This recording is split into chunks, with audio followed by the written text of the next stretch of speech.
नमस्कार मित्रांनो, मनी मॅनेजर्सच्या निफ्टी ॲनालिसिसमध्ये आपले स्वागत आहे। आज Nifty slightly gap up open झाली 25,551ला आणि 25,593चा हाय देऊन साधारण 12च्या सुमारास 25,501चा लो दिला।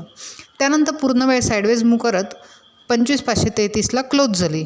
डेली टाइम फ्रेममध्ये बघितले तर निफ्टीने कालच्या कॅन्डलच्या आतमध्येच एक डोजी टाईप कॅन्डल फॉर्म केलेली आहे आणि ओव्हरऑल मार्केट पॉझिटिव्ह असले तरी निफ्टी एका रेंजमध्येच मूव्ह करत आहे। 5 मिनिट टाइम फ्रेममध्ये बघितले तर 25,610 आणि 25,460 या दोन महत्त्वाच्या लेवल्स आहेत। जोपर्यंत रेंज ब्रेक होत नाही तोपर्यंत चांगला ट्रेड होऊ शकणार नाही। जर 25,610 ब्रेक झाले तर निफ्टी 25,680 पहिले टार्गेट आणि 25,740 दुसरे टार्गेट हिट करू शकते।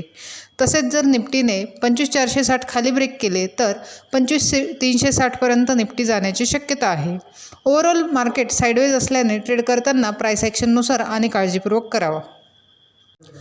अशाच निफ्टीच्या ॲनालिसिससाठी चॅनल सबस्क्राईब करा, तसेच व्हिडिओ लाईक आणि शेअर करा।